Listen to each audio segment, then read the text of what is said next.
sabi ni Sarnan, yun nga, pinaalala niya na sinasabi din, inuulit lang, pareho kami ng stand ng ating Pangulo that we are united, single country. So yung mga statements that are divisive, that are very regionalistic, o yung nagsasabing kayong mga taga Luzon, kaming mga taga Mindanao, o yung mga Bisaya, and so on, these are divisive statements. We have to stop thinking regionally and start thinking of ourselves as a nation. Ang ating mga ninuno ay merong imagery at sinasabi nila, iisang bangka tayo. Anong ibig sabihin nun? We must paddle in the same direction. Imagine kayo, nasa iisang bangka. Tapos lahat kayo, iba-ibang direksyon yung pag-paddle. So means, kadalasan, iikot lang yun ng iikot, pero hindi kayo uusbong. Now, para sa ating Pangulo, dating Pangulo, ang saligang batas natin also gives that kind of direction. It unites us, it constitutes us into a nation, and then provides the direction. So yung pagpaddle natin should be in that direction. Of course, kasama dyan ang vision ng Pangulo. So, who is the head of the nation? In accordance then with the Constitution. Now, if our leader, our great leader, has very little vision, or is mired in other, how do you call this? Distractions, then it is up to us, in accordance with Article 3, our right to free speech, to call that out. So, kumbaga, para sa ating dating Pangulo, andyan sa saligang batas halos lahat eh. Wala nga siyang gustong baguhin. Magandang gabi, ako po si Trixie Cruz Angeles, ito ang Luminous, and kakatapos lang po natin panoorin ang talumpati ng ating Pangulo doon sa prayer rally sa Cebu. At tila iba ang messaging ngayon. Kung napakaangas or maangas yung nandun sa Davao Rally, dito naman sa Cebu mas temperate. Well, let's discuss why that might be, why that is so, or the possible reason kung bakit gano'n. Una-una, ang Cebu how do you call this? Well, may mga cities that are anti-administration or moving towards an anti-administration stand. On the other hand, and kumbaga, like let's say si Governor Gwen is strongly aligned with the administration. So it's possible na itinitimpla din in accordance with the city and with the province, no? Kung ano yung temperatura doon. That's one. The other is that the former president might be de-escalating in accordance with a certain timetable. These are all theories kasi as you know, the former president will never explain what is going on here. Sabi ni Kim, so bakit pati boses ko ay pinupunan ninyo? You think it's not me? What's going on? Anyari, what is going on? Ang saya, di ba? Medyo masaya. Pero if you will notice, tignan niyo yung takbo ng programa. Nag-start yan, medyo talagang maaangas pa. But even Mayor Baste was a little more temperate this time around. Pero hindi nagbago yung stances ni Attorney Glenn Chong at saka ni dating ES Vic Rodriguez. So sila talaga go pa rin. Hindi nagbabago ang messaging nila, nagbabago lang yung kung ano yung laman. Halimbawa, si Attorney Vic ay nag-umpisa by singing, ang bayan ko, and so on, di ba? Hindi ko makanta kasi yung YouTube at saka Facebook, baka mag-copyright strike eh. So, viral na yung speech ni Mayor Baste. A little more temperate. Bukas natin pag-usapan yung kanya kasi very interesting din yung kanya. So for now, yung kay Attorney Vic, kay Attorney Glenn, at saka kay Attorney Duterte, di ba? So let's go straight to the former president's speech. He noticeable dito ang mga parang complete the turned around, di ba? Sabi niya, he is for charter change if it makes the people happy, basta walang kasamang interest ng mga nakaupo. In addition to which, sabi niya, hindi siya naniniwala na it will be that easy to initiate charter change or to continue with charter change through a people's initiative kasi hindi po ganun kadali na makakuha ng mga signature. So, he does set the tone. Marami siyang mga asides. Kilala natin yung dating Pangulo. Minsan nag-wander off siya into another kwento. Minsan he lapses into commentary over his children and so on. Bakit? I hope you will join the prayers rally. Probably the next one. He also goes to say, but he also is very emphatic, you don't tinker with the Constitution. Now, kailangan natin i-harmonize yung ibang mga sinasabi niya because if you're a student of the Constitution, you will understand But okay, he makes a note. The historical comments are very interesting. And one of the comments na sinabi niya tungkol dito is, sa dinami-dami ng Pangulo ng Pilipinas, bukod tanging si Presidente Marcos Sr. ang nakapag-succeed sa pag-extend ng kanyang termino through the change in the Constitution. So natutuwa ako kasi yun yung discussion natin recently, di ba? Ang sabi natin, we discussed charter change at sinabi may nagtanong tungkol kay Pangulong Marcos Sr. at in-explain natin na, okay, he was elected in 1965, he was there for 2 terms and before the end of his 2nd term, nagpa-constitutional convention siya in 1972, the charter was passed in 1973. So, a vote of viva voce. Ano yung viva voce? I do, yes. Kumbaga, by saying lang na I approve, so it was a show of hands or sino yung sang-ayon, say aye, sino yung hindi sang-ayon, say nay. May mga ganon yung mga tanong. So they gathered the people in the barangays and then they asked, okay, sang-ayon po ba kayo sa saligang batas? At karamihan daw ay nagtaas ng kamay o nagsabing sang-ayon. So the problem with that is there is no evidence. So, yun po ang naging that was a sticky issue the whole 20 years of the senior Marcos president's term. And binanggit po ito ng ating dating Pangulo sa kanyang speech. Bukod pa dyan, isa dun sa mga na-discuss natin noon, ay sinasabi niya na, sige, okay lang, charter change, gusto ninyo mag-extend ng mga termino nyo, sige, mag-extend ng termino ng Pangulo, ng Prime Minister, and so on, sige, okay lang daw yon. However, the incumbents should not benefit from that. Tama siya doon. Actually, yun nga yung inaano ko. Kasi may Supreme Court ruling. Ang sabi niya, dun sa Supreme Court ruling, they were deciding kasi on a law where the congressmen were legislating an increase in salaries. Sabi ng Supreme Court, okay lang daw yon. Gumawa ng batas increasing your salaries provided it is prospective in nature, meaning yung current congressmen hindi pwedeng mag-benefit dun sa kanilang batas that benefit congressmen. Gets nyo? So inuulit lang po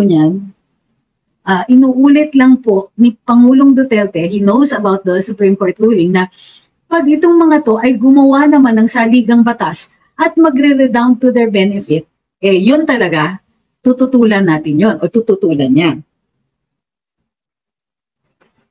At sinabi pa niya, Pangulong Marcos, bakit ganun? Pangulong Marcos, you were elected to 1 term. Stick to that. Kumbaga, gusto niyo ng mahabang termino para sa mga Pangulo, pwede yan. Pero hindi na pwede sa iyo. Kasi ikaw, hinalal ka sa saligang batas na nagsasabing 6 na taon lang ang termino mo. So, he did talk about his presidency also. Tapos, ito yung natutuwa ko. He talked about parity rights. Naligaw na naman siya, we're talking about history, and you remember this, itong parity rights na to, matagal ko na pong dinidiscuss, maging dito sa ating live at saka sa Karambola, paulit-ulit natin sinasabi. Noong 1944, nung idinidiscuss na yung pagkikilala ng gobyerno ng Estados Unidos sa atin, isa dun sa parang kondisyones ng pagbibigay ng ating kasarinlan or ng ating kalayaan o kasarinlan, kumbaga sovereignty and independence. Isang kondisyon was parity rights, to grant to the Americans the same rights, particularly in the extraction and use of natural resources, same yung sa Americans at saka sa Pilipino. But only with regard to Philippine resources. Kasi hindi tayo nag-benefit dun sa mga resources ng US, we were not able to claim their resources. Okay? So, sabi niya, isa yun sa dahilan kung bakit na setback tayo dahil dun sa mga ginawa sa atin ng mga colonizers, both the Spanish as well as the Americans. Ang tingin ko, he did not think that the Japanese occupation, which was less than 4 years, was significant enough sa atin. Kung tutuusin, very Asian, and a lot of the things that they imposed a lot of the rules that they had here actually resonate with us. So during the time of the Japanese occupation, we actually had divorce. And for those people who got divorced during the Japanese occupation, to this day, it is still considered legal. Okay.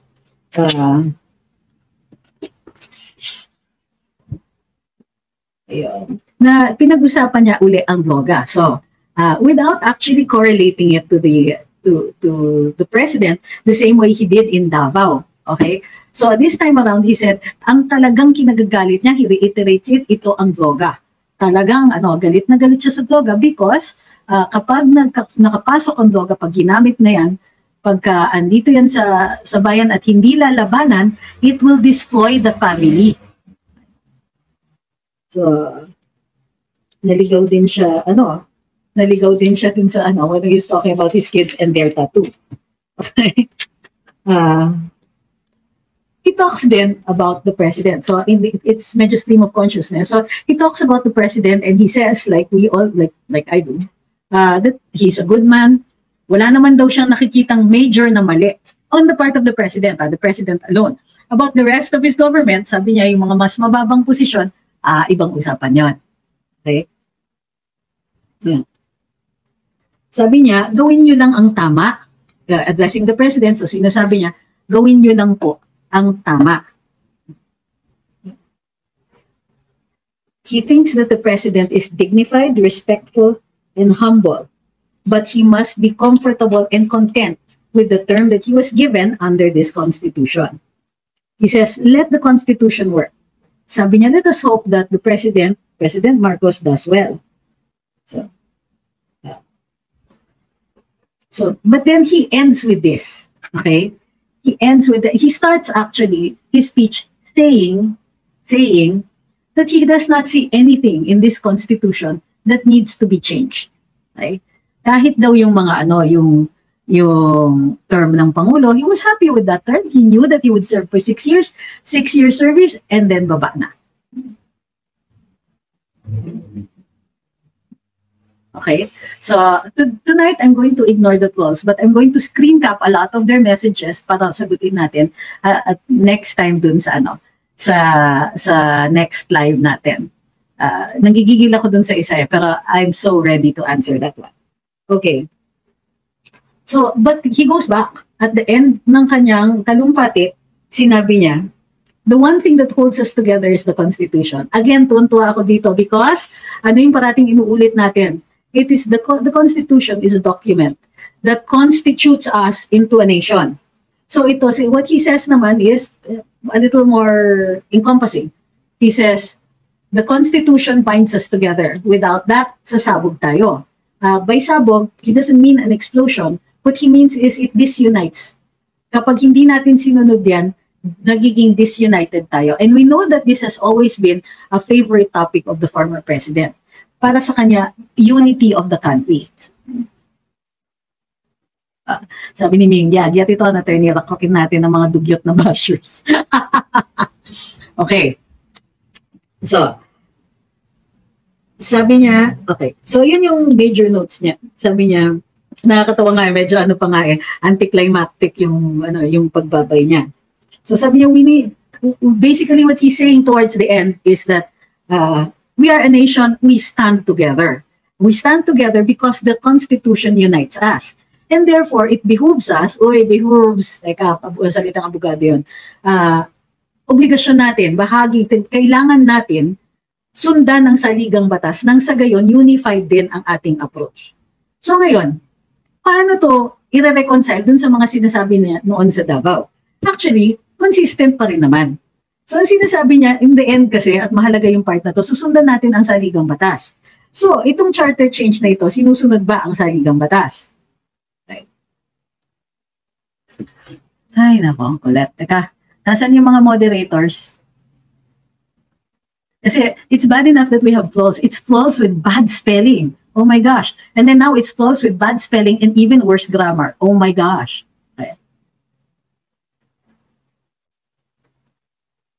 Okay.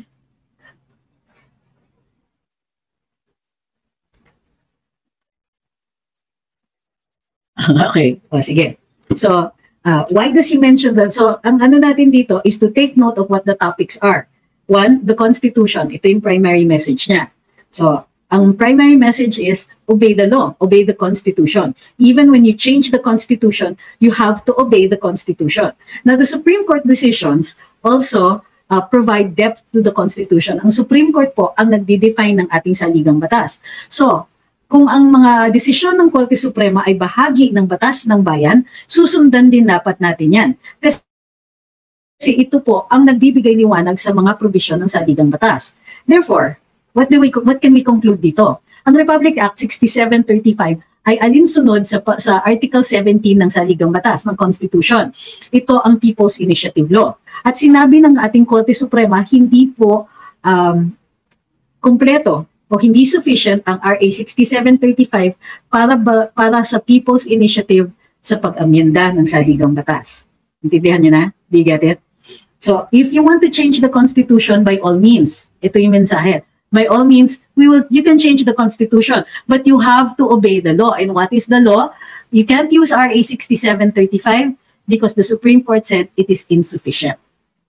So, magkatsa-tsa kayo? Sige. Pero sumunod kayo sa batas. Number 2, magkatsa-tsa kayo? Sige. Gusto nyo may extended terms, gusto nyo ng Prime Minister, etc. Ganyan. Sure. Pero, ano yung batas? Sabi ng Korte Suprema, pwede kayong mag-legislate ng additional benefits, pwede kayong magbigay ng whatever para sa mga tao na nag-occupy sa posisyon ninyo, pero hindi kayo pwedeng mag-benefit dyan. Alinsunod din po ito sa sinabi ng Korte Suprema doon sa desisyon na sinasabing ang mga kongresista pwedeng gumawa ng batas para tumaas yung sweldo nila, pero hindi pwedeng mag-benefit yung mga taong gumawa ng batas. Okay, so everything is prospective. Hindi pwede dito. At pinaalala niya sa ating Pangulo, Mr. President, you were elected under the 1987 Constitution for a term of 6 years. And therefore, you will have to stick to that.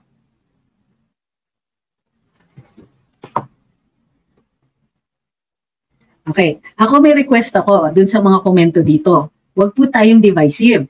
Yung mga terms na sa kayong mga Taga-Luzon, Imperial Manila, etc. Those are very divisive. Yung mga nagsasabing kaming mga nasa ganito, etc. Unless you are talking about a particular experience that differentiates you, we will not stand for this unity here.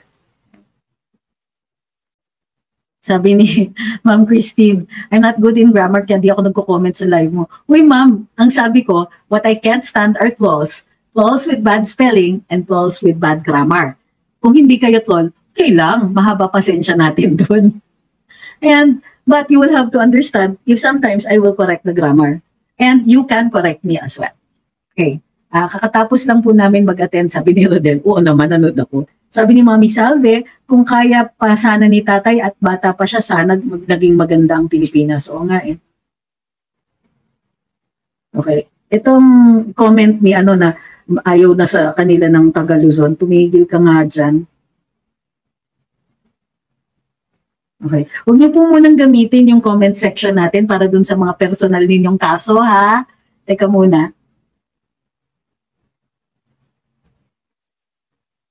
So sabi ni Benji, mas madalas mo papagalitan mga supporters mo kesa sa mga trolls mo because I want them to be better. Sabi ni Amir, contributing to the widening distrust of so vital a process are the influence on the outcome from vested interests, having access to lavish funds. Good point, actually.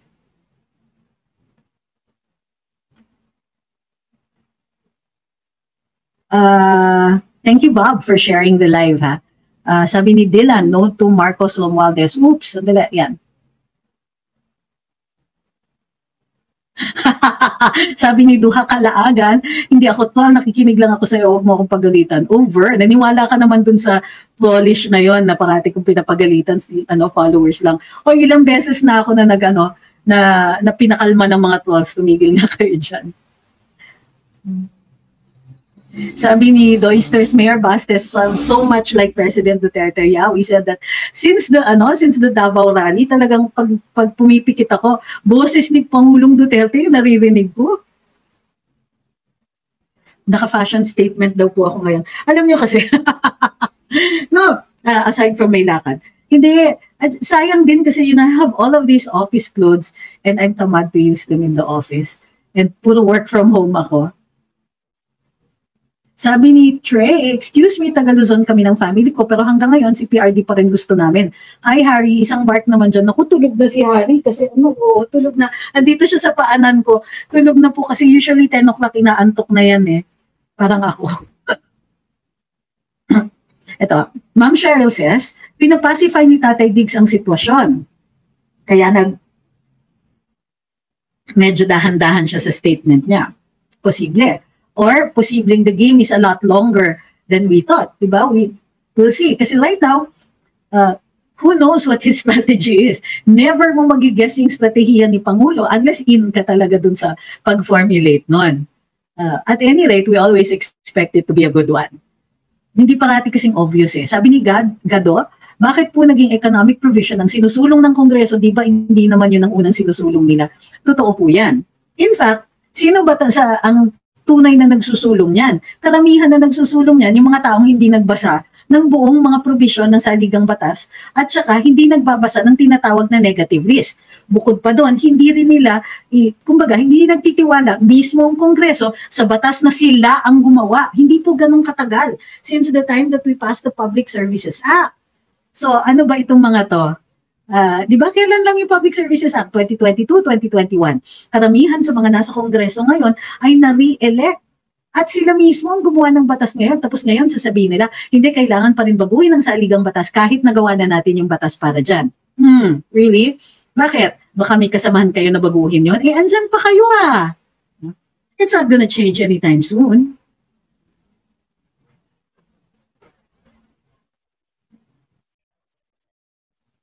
Sabi ni Kalyeng, taga Luzon ako at Ilocana. Solid ako sa mga Marcos from APO-FEM to BBM. Kinampanya ko din siya pero ngayon nagsisisi ako at hinahanap kong pagmamahal at malasakit ni Tatay Digong. Hashtag Duterte is the best. Correct. Yun na yan. Sabi, tama si Ma'am Rebecca, sabi niya, natapos ang speech ni PRD, medyo malambot siya. Kaya naisip ko, meron ditong strategy na huhulaan na naman natin. Okay? Pero, alam natin, yung at least yung two references to Supreme Court decisions. Number one nga is you cannot benefit. Gusto mong baguhin yung saligang batas, hindi dapat ikaw mag-benefit dyan. In fact, dapat nga yung mga taong uupo para baguhin ang saligang batas, dapat hindi na kayo tumakbo uli. Even if it doesn't benefit you right now, dun sa next term ninyo, dapat hindi rin kayo mag-benefit. Dapat pirma kayo ng mga waiver, di na ako tatakbo. Yan. Or di na ako tatakbo for at least one more term. And second, ano yung isa? Second is the Constitution. Ano yun ba yun? Wala ako sa notes ko. He said, stick to the Constitution. Diba? The Constitution is the law of the land and it unites us. Okay. At the other one pala was that the decisions of the Supreme Court are part of the law of the land. And sabi niya, kailangan sundan natin yung saligang batas sa pagpabago ng saligang batas. So that's Article 17. Anong sabi ng Korte Suprema tungkol sa Article 17? Yung RA 6735 is insufficient to for a people's initiative to amend the Constitution. Okay, so yun ang two that are very obvious, and then of course yung sinasabi niya that the Constitution unites us. Yun ang mga major points natin dito.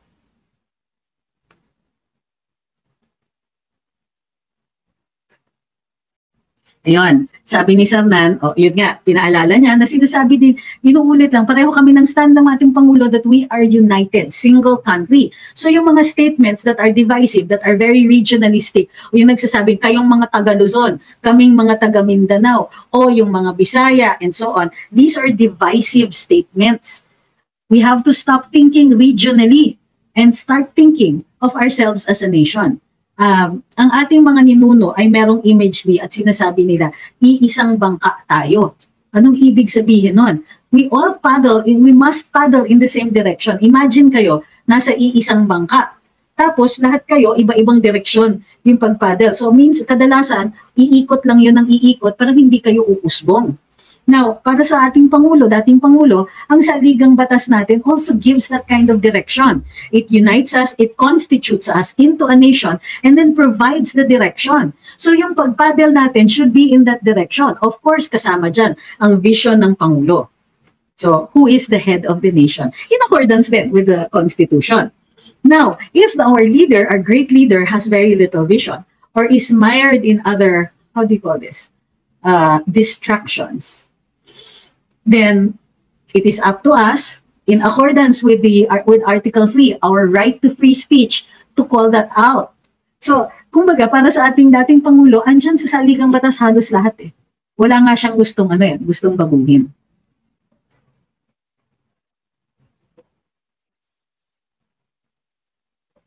Sabi ni Well Falks, naku po, mangangako na naman sila na to be broken. Oo, itong mga uupo sa Constituent Assembly. Hindi ako naniniwala sa mga pangako ng mga politiko, ha? Tama, dapat gumawa sila ng waiver, sabi ni Well Falks. Oo. Sabi ni Keep Going King, economic provisions are for sure another plate to fill sa mga politicians. May bago ba? Wala naman. Wala naman tayong sinasabing ganon. Sabi ni Ma'am Gina, so true, dapat hindi na sila tumakbo for one more term dahil if so, then what? Just goes to show may self-interest ng pagbabagong gusto nila. Hindi, bukod nila pa doon. Hindi na dapat sila at saka their immediate families. O, di ba? Hindi kasi nila maipasa-pasa yung anti-dynasty law na yan. Nasa saligang batas yan. Hindi nila ginagawa. Tapos ngayon magpapabago ng saligang batas. Pwede silang pumirma, o baka malalakas pa loob na yung mga dynasties diyan. Nasa pirma sila, no? Sige, I will not benefit from this. Nasa pipirma si congressman. Eh ang kapatid, asawa, anak. 'Di ba? Nanay, tatay, hello. Dapat lahat hindi pwede. Lahat ng immediate family. Hindi na nga ako umaasa sa extended family, pero immediate family, 'di ba? So, sabi ni Ma'am Heralda, let's say nay for the present PI. I agree. Di ba anong sabi ni Mayor Baste? PI talaga.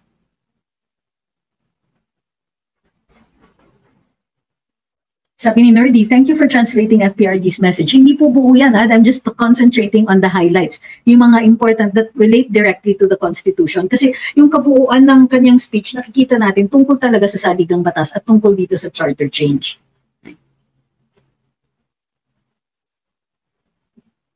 Sabi ni Anade, 697, galing kami sa prayer rally nila Tatay Digong dito sa Cebu, hakbang ng Maisog.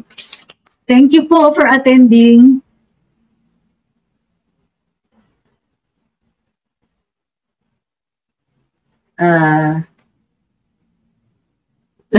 Nag-senior moments daw si Presidente. Nakalimutan yung pangalan ni Kitty.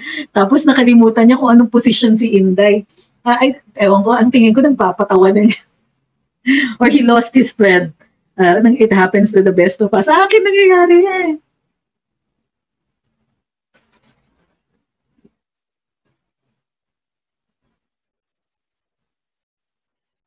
Okay, sino yung tol? Okay. Sabi ni Keep Going King, we should be vigilant sa Senado ngayon. For all we know, malapit na election and circus is a must. Totoo yan.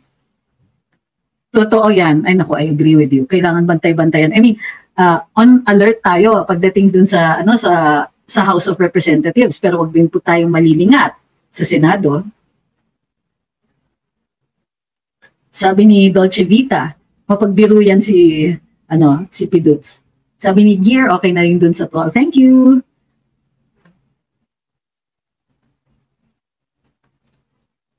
Sabi ni Brown na Pinay, I think he was just making it funny.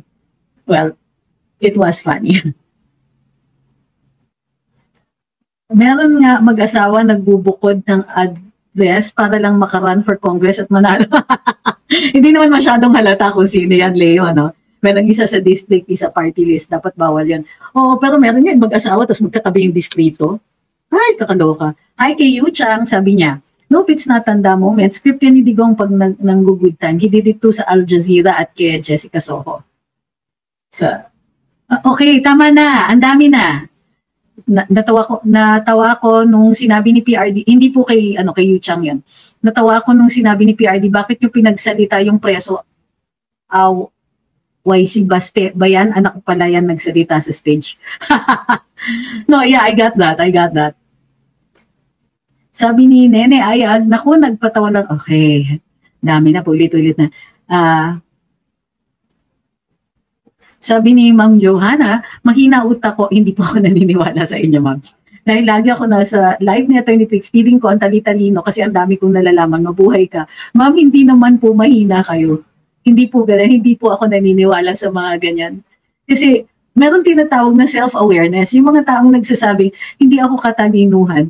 May self-awareness. Ibig sabihin, alam niyo what you don't know, and that's already being very smart. Sabi ni Amboy Rolls, kahit maulan, sulit, galing kami kanina prayer rally, voluntary, hindi mandatory. Grabe kayo magpatama, hindi ko na-expect, pero ang galing. Sabi ni Ma'am Sarah G. Marina, dito tete. Pero sabi niya, hindi tayo mananahimik. Kanina sa speech ni FPRD, kanina pinakulang niyang lahat na may paalala sa taga-gobyerno, wag lang talaga silang magmamalabis. Oo, pero tayo, hindi naman sinabi ni Pangulong Duterte na tumahimik tayo, di ba? Ni former President Duterte. Meron ba siyang sinabing manahimik tayo? Meron ba siyang sinabi na, suportahan niyo ang presidente? Well, he says he hopes that the president succeeds. And yes, of course, we support the president as the leader of the country. But that doesn't mean titiisin natin yung mga mali.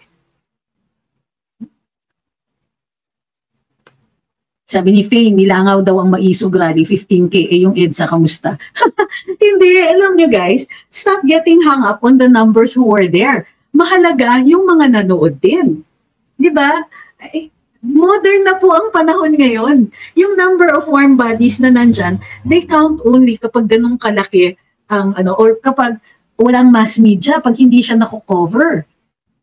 Bukod pa dyan ang hirap kayang puntahan ng rally, dinig ko walang public transportation papunta doon and so on. So hindi po ganun ka-convenient yung venue. Tapos Cebu siya, di ba? And not a lot of people can afford to fly into Cebu. And third, alam natin na ang governor ay very strong supporter of the administration. So I'm sure hindi po siya nag-encourage na magsipuntahan, lalo na ang mga government employees doon sa rally. Ito, sabi ni Ma'am Luis, isa na ako sa nanood sa social media, attorney, kaya marami talaga, isa pa ako dun. Sabi ni Jess Alde, ano po skincare ninyo? Parati ako natatawa doon. Retinol, sunblock, vitamin C. Ay, moisturizer. Wala akong brand. Basta kung ano yung available. Basta retinol, yung commercial lang, huwag yung masyadong mataas kasi grabe, magpipilas talaga yung balat mo. Sabi ni Doysters, I can't believe I'm this passionate about one political character after being nonchalant for most of my life. Iba ka, Digong. Hindi ko nababasahin yung last. Sabi ni Frank, so attorney, mahila pala ang PBM admin kasi di sila aware sa mga nangyayari ngayon. Mahina pala. Grabe, tinawid mo talaga Salamat. Nangyayari ngayon or self-centered lang sila. Biruin mo mga sundalo, mga namatay sila, nagde-date. Oo nga. Well, nalungkot ako doon. Sa totoo lang. It was really bad, how do you call this?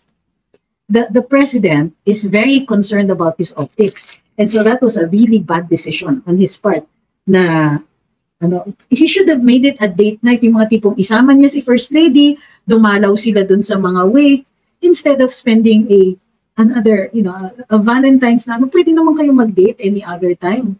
So, nalungkot ako dun. Sabi ni Wellfall, skincare ni attorney si Kuwate, hoy, basta dark chocolate, maigi para sa inyo sabi ni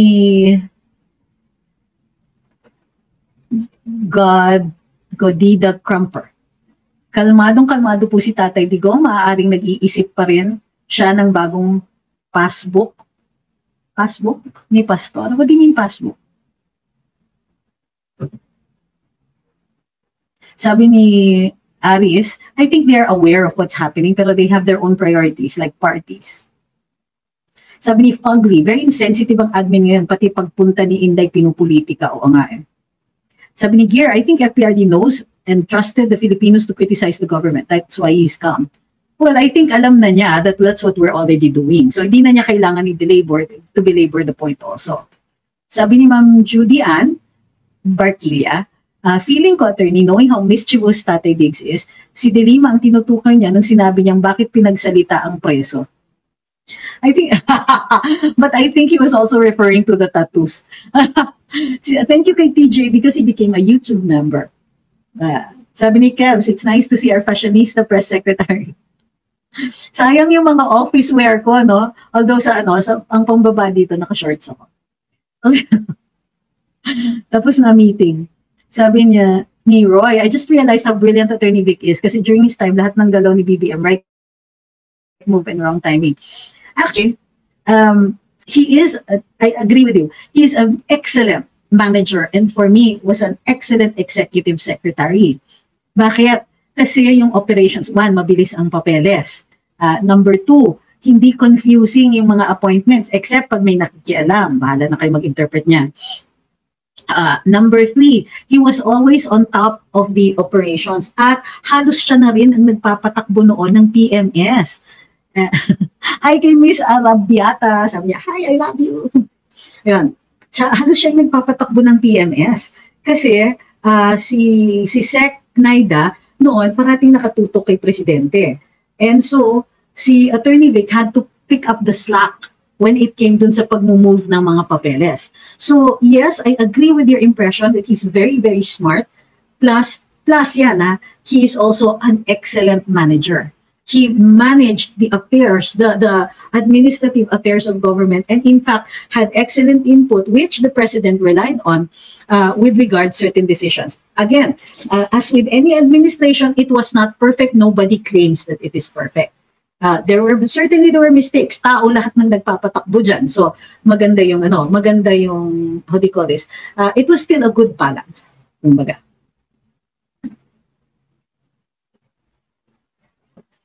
Sabi ni Scorpion X, natawa ko sa isang vlogger, Feb 12 daw, pumunta na si BBM sa Lanao, kaya no need na pumunta at makiramay.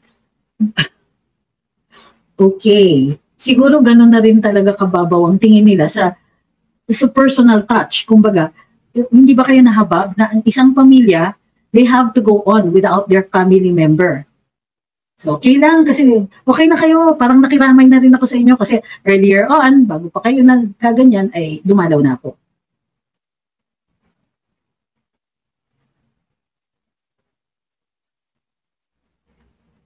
Ito sabi ni Marksman, I think it's okay for a couple to have date nights. Nothing wrong with it. The problem is, siya yung presidente at may namatay siyang sundalo. Sana man lang nagpakita siya ng care sa mga tao niya. I agree. Kahit nga sa atin di ba? The president, pag pumupunta siya, he represents all of us. Lahat tayo nakikiramay. And it is embodied, yung pakikiramay natin is embodied by the president going there and delivering the condolences on behalf of a grateful nation. Kasi yun po ang sinasabi natin nung namatay yung father ko, may flag, di ba? Kasi he was a colonel in the, retired as a general, flag draped coffin. Isa yun dun sa benepisyo ng mga members ng armed forces. During the funeral services, yung honor guard, titiklupin nila yan. May tiklop sila. Tapos, yung helicopter magbabagsak ng flowers, Air Force kasi. Tapos may flyby yan. Merong tinatawag na missing man flight. Tatlong minimum of 3 or 5, dapat odd number na naka-flight formation. Tapos yung isa, hihiwalay. Meaning, naiwan na sila, no? They continue on without you. It's called the missing man flight formation. Art ceremony. So may mga ganon. Tapos, iaalay yung flag, inalay nila, bibigay nila yan sa widow or dun sa next of kin. So yung flag, binigay yun sa mother ko. My mother did not cry the whole time, except nung inalay. So sabi ng sundalo, please accept this on behalf of a grateful nation. Parang alay yun sa serbisyo na ginawa ng tatay ko. And that is the same ceremony for servicemen in the armed forces. So dahil maglulubat naglalagay lang po ako ng charger. Ay, ano ba to? Sorry po. Ayun. So, yun. And so when the president goes there, pag ang Pangulo dumalaw sa wake ng isang, dapat dinadalaw kasi yung mga killed in action. Kasi ito yung highest purpose nila. They are there. They put themselves in harm's way. They are on the wall for us. There is no greater service to the country than to lay your life for it. And that is exactly what our soldiers did. So pag pumupunta doon ng Pangulo, lahat tayo na ipapakita ang pakikiramay dun sa sundalo o sa opisyal na namatay. So, minsan iniisip ko, kung di pupunta si Pangulo, dapat tayo ang pumunta. Or some of us should be there. Na hindi man lang masabi ng ating Pangulo, may pupunta doon. Of course, pupunta ang AFP dyan. They will send, I'm sure General Browner had a representative go on his behalf. Pero para sa akin, pagka ito ay nasawi in defense of the country, magpakita naman kayo doon sa pamilya at magpasalamat. Kasi sila din nagsakripisyo. Yung sundalo, yung officer, gave this country the best years of their life. They give us their youth. Kasi yun ang hinahire natin for the AFP, di ba? And for the Philippine National Police. Kinukuha natin those who are in the peak of their health, the peak of their strength, the flower of youth. Binibigay nila yan para sa atin, sa serbisyo ng bayan. Ang pamilya, ang kabayaran, para may sakripisyo din. Binibigay natin yung presence ng family member natin. Maraming beses, matagal, pag nadidistino ang tatay ko, we would not see him for weeks. Maswerte kung once a month nakikita namin siya pag nadidistino siya. And that is also our sacrifice for the nation. Ano ba naman yung magpasalamat, di ba? Sana man lang meron ding representante na pumupunta. On behalf of the president. Baka si Kong Sandro pwedeng pumunta. So, yun po yung doon eh. Para sa akin naligaw na naman tayo. Hindi yan yung topic natin. Pero I think it was necessary to explain kung dun sa mga taong hindi nakakaintindi kung bakit we feel very strongly when the president does not go to the wakes of soldiers killed in action. Sabi ni at Keep Going King, anong magagawa natin? Mga New Yorker, yung mga utak ng mga yan, out of touch with reality. Well, I think New Yorkers are the realest persons in the world. Yun nga lang. Merong mga certain people na hindi. Dito sa Amerika, sabi ni Brown na Pinay, importante yan na nakikiramay. Totoo yan. Yung highest ranking official dun sa pinakamalapit na kampo dapat pumupunta. Parang ganun eh.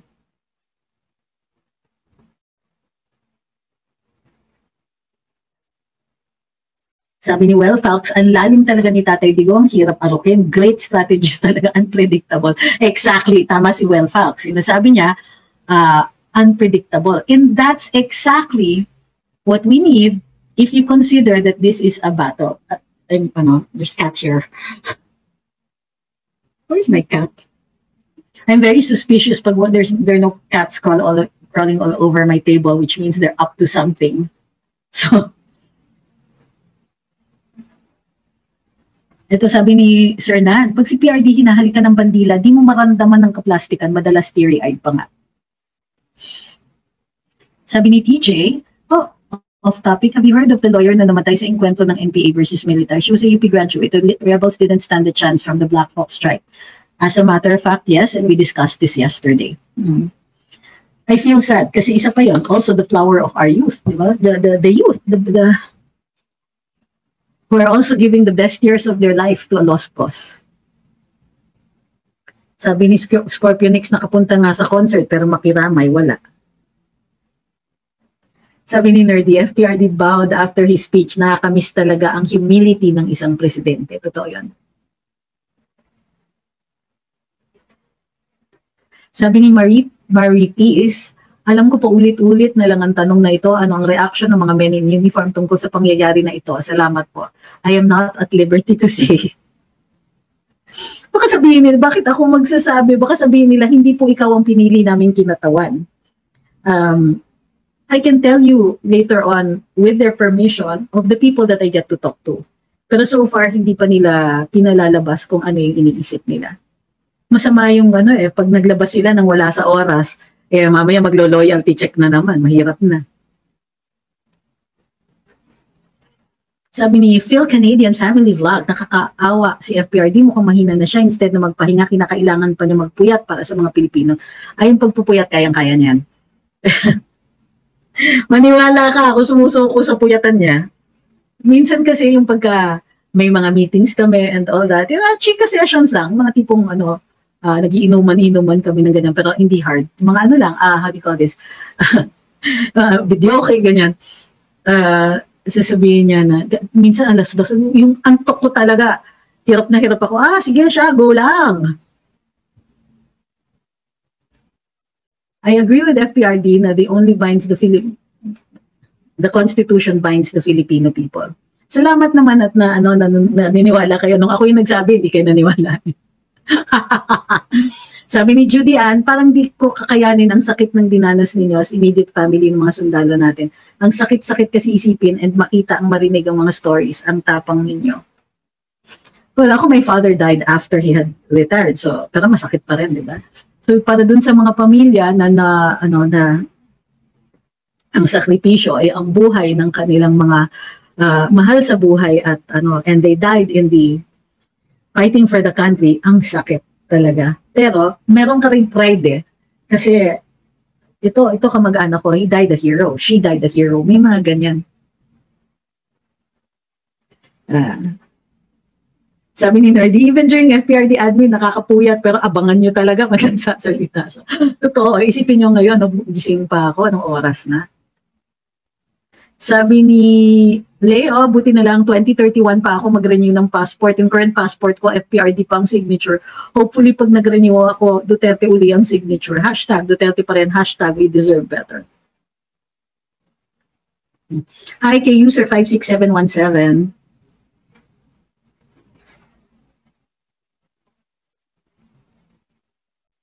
Ito. Sabi ni Keep Going King, I'm friend to one of the pillars na nasa MIU.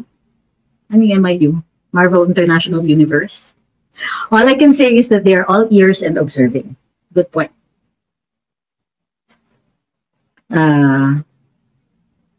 Sabi ni Nerdy, FPRD bowed out. Ay, nabasa ko na pala yun. Okay. Men in uniform.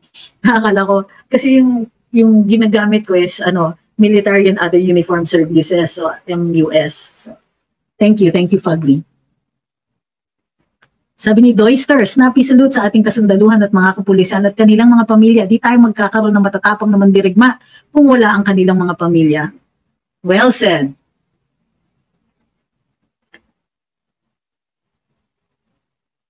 Sabi ni Gado, wala po atang mainstream media ang nag-cover sa prayer rally kanina dito sa Luzon.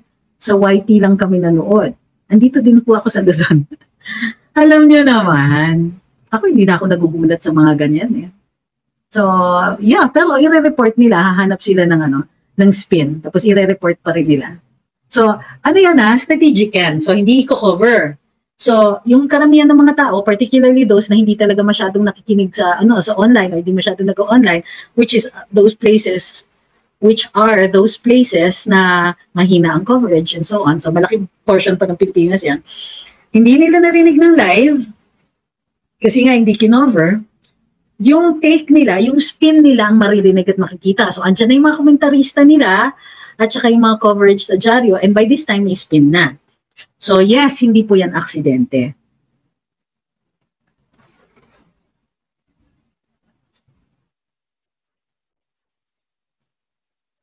Sabi ni Phil Canadian Family Vlog, nawili naman ako kay FPRD sa ginhambal niya about Ilonggos. Tama ba pronunciation ko? Mali yung accent The brilliant economist lady has great influence sa mga MIU, kaya we have to observe her as well. Economist lady? Sorry, can anybody tell me who that is? Economist lady. Sabi ni TJ, remember he dropped everything sa Russia dahil sa Marawi. He visited wounded soldiers and even honored them in Malacanang. Treats them with honor and dignity. When I'm bored, I rewatch his interviews. Wow.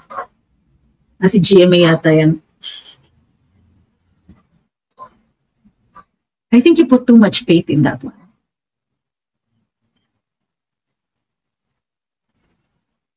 Brilliant economist lady. Nasa na ngayon? Did you even listen to her after she was demoted and then after she twice? Did you hear what she was saying? Puro paano kay Tamba? Puro bao kay Tamba? So, alam niyo, that's why I didn't get it. That's why hindi ko because I'm not counting her in. She's not a factor. Hindi ramdam. Not dun sa mga taong gumagalaw, to those who are in the opposition. Masyadong no, I disagree.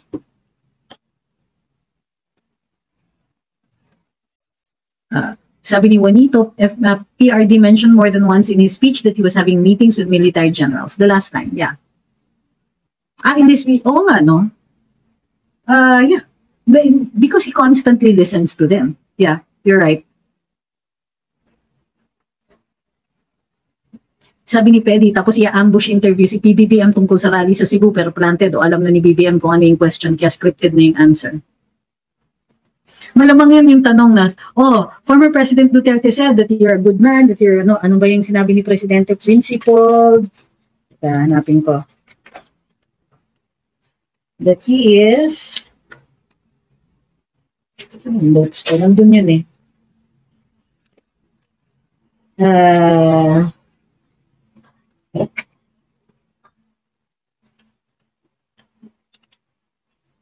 He's dignified, respectful, humble. So, baka yun ang tanungin para to underscore. Former President Duterte said that you are dignified, respectful, humble, and that he is, he thinks that you have not made any major mistakes in your presidency. How do you feel about this? Sabi ni PRD sa last message na, sige, magsiuwian na kayo, huwag kayong mahiya, okay lang. Patawa na naman. Yung Kenkoy moments talaga ni former president, ibang klase.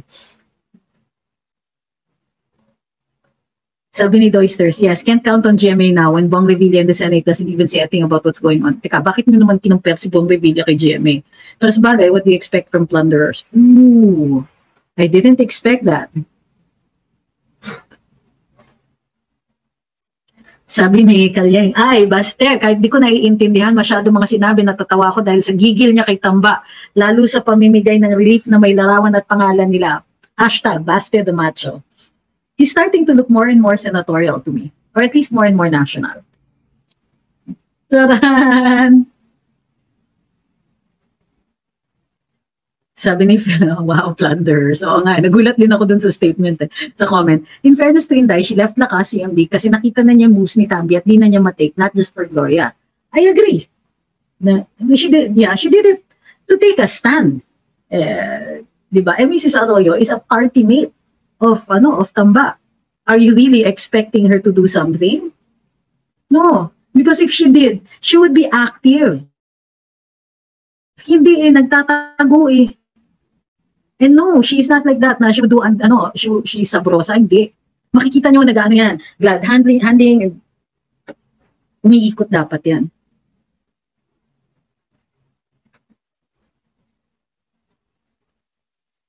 France and Raul will be fangirling over Congressman Baste, Congressman/Senator.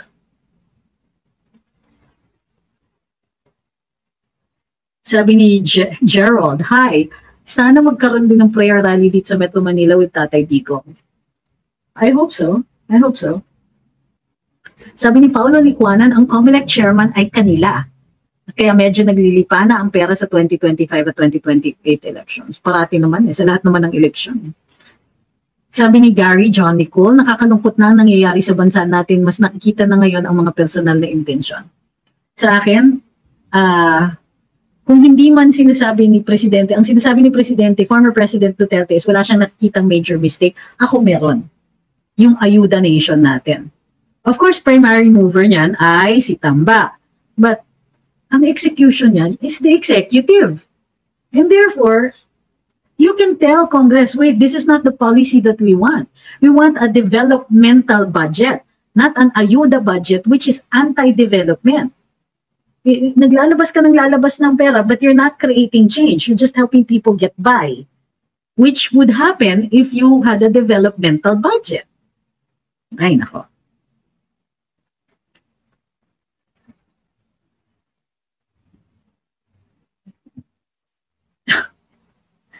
Sabi ni Raquel, hindi masyadong binanatan ni PRD si BBM kasi may engagement si BBM sa Australian Parliament sa Thursday. Ayaw mapahiya ang Pilipinas. Really? I'm sorry, ma'am. I disagree. Number one, kailan ba nag-count ang opinion ng ibang bansa kay FPRD? Kailan? He doesn't care. Wala siyang paki sa iniisip ng mga banyaga, mapahiya ang Pilipinas. Yeah. And nobody, the ordinary person, maraming mga OFWs natin, pinahahalagahan nila yan, yung engagement sa Australian Parliament. But the rest of us, big fat hairy deal. Para sa atin kasi, I would be very happy if he was doing that. Pero ang iniiwan niya dito is an efficient government at bumababa ang presyo ng pagkain, tubig, kuryente, transportation at naaayos ang internet. You disagree, ma'am? Sabi ni Nene, I tried sharing the prayer rally. Profile daw niya yung natatanggap ng mga tao. Suppression to the max. Kakagalit talaga. Well. Sabi ni Michelle Perlas, the keyword was when Duterte mentioned June 30 out of nowhere. It's not araw ng Davao, the time when we will support Inday. Oh yes! Thank you ma'am for that reminder. Hindi ko kasi nasulat yan. Sabi niya, pag dumating yung panahon na o pumanhik or mag-aspire si VP Inday, yung anak daw niyang si Inday, sana suportahan ninyo. Tama po kayo doon. That's a major indication that we're all still heading in that direction. Sabi ni Nerdy, I love when FPRD was asked, what's your legacy? He said, nothing. Just look around. Galing talaga. Totoo. Naano ko dyan. Sabi ni Francis, nakakalungkot tumatakbo ang mga congressman, hindi pala magsilbi sa mga distrito nila, tumatakbo sila para sa sarili nila at para payaman sa posisyon at mismo sila ang sumisira sa batas. Sabi ni Mark Carl Lopez, Tamba is very ganid sa power at isa pa, bakit hindi makontrol ng presidente ang mga aso sa kongreso? I did say that I was going to mention Attorney Glenn Chong, ha? Kasi very strong ang labas ni Attorney Glenn. So I wanted to, before tayo mag-close, ay banggitin natin yung kwento ni Attorney Glenn, which I think bears repeating and should be something na, something that, anak ng putik.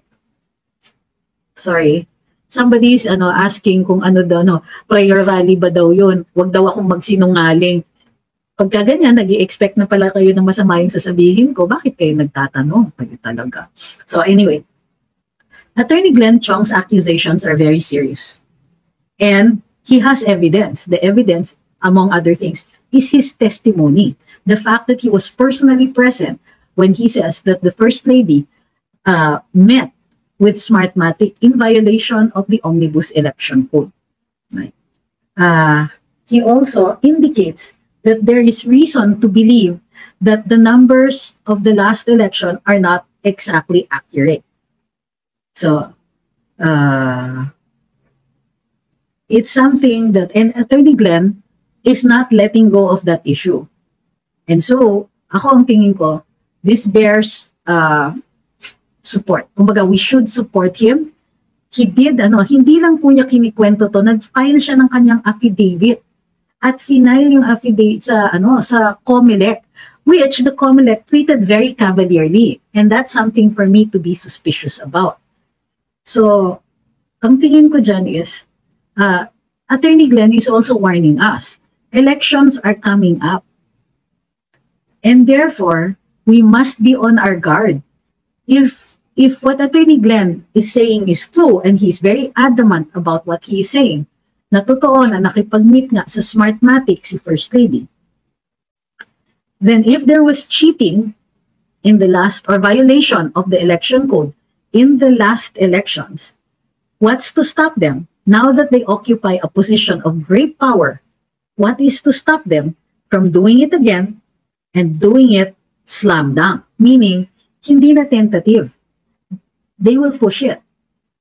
So it also fits in with FPRD's message. Do what is right. Do what is in the Constitution. Diba? Huwag kayong huwag kayong lalampas doon sa saligang batas. Obey the law. So, diba? Ano yun eh?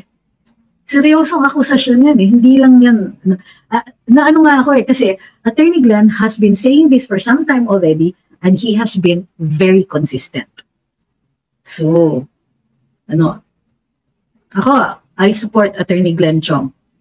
Fully. No questions. No Kumbaga, no holding back. Whatever Attorney Glenn needs sa amin, dito sa Luminous, if we can give it, it's his. Okay, nakikiusap ang isang tao dito sa ating please pray for my wife who is suffering from stomach pain as well as me and my daughter's health. Sabi ni Hesla Narzali. Okay, para dun sa mga may panawagan dito, nakikiusap ng dasal, pakinaman please. Okay, last few questions. Sabi ni John Bert Baste is the Tisoy version of FPRD, but as warrior as him, he also realized he knows 20 languages when in warrior mode.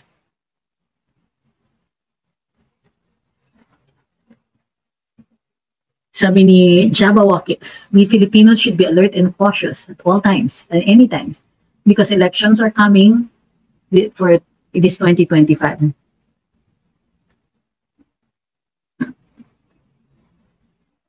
Sabi ni Christian Jim, if you support Glenn Chong, ano po feeling na mag-serve kayo under PBBM? Bakit concerned kayo sa feelings? I don't understand your question. Why are you concerned about my feelings? And why does it have to relate with Attorney Glenn Chong? So, are you saying that, proven na yan, na Para sa akin, I support the due process. Attorney Glenn Chong has an accusation. Kailangan dumaan sa proseso yan. Nagde-demand nga tayo ng due process para kay Pastor, tapos ini-expect ninyo na ako nag-conclude na. Galing. Sabi ni Mark, isa pa po, tinitira nilang Smartmatic at si Andy, pero kakausapin din pala nila Smartmatic. Good point.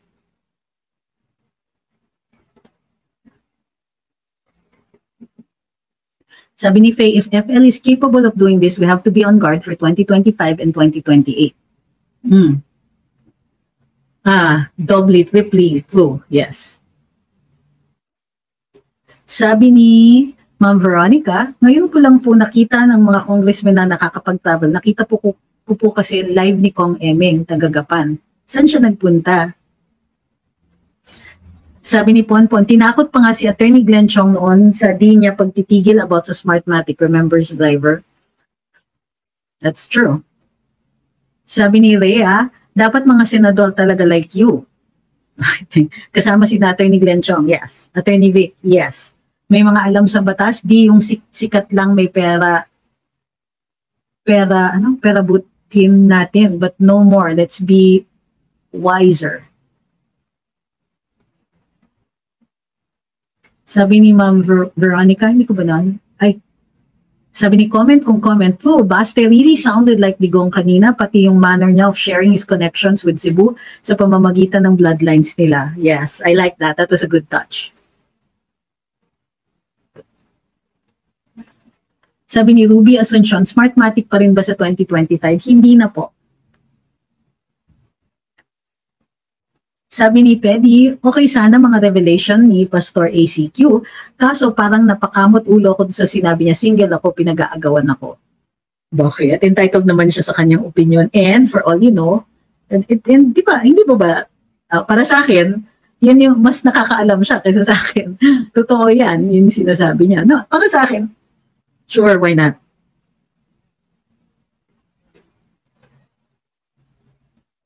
Sabi ni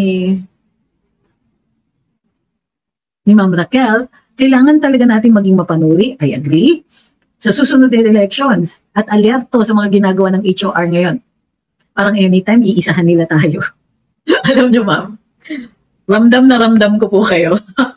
Parang ang feeling natin, di ba? kailangan sobra nating ino-observe sila. Kasi otherwise, parang feeling ko iisahan nila tayo talaga. Tama yan. Tama yung term na. Parang anytime, parang alam mo yan, yung matutulog ka, isang mata lang. O kaya yung tindig mo, pader lang yung pwedeng nasa likod mo kasi otherwise baka tamaan ka dito sa likod.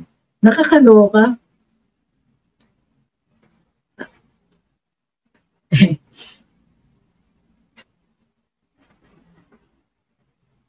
Okay, sabi ni Arniel, pwedeng maging, pero sinabi niya, suportahan si Inday kung ano man ang kanyang balaking pasukan. Sure, why not? Ngayon pa lang sinusuportahan na natin. Hindi na po tayo bibitiw sa pagsuporta ni Inday, kay Inday, di ba? Sa Vice President Inday Sara.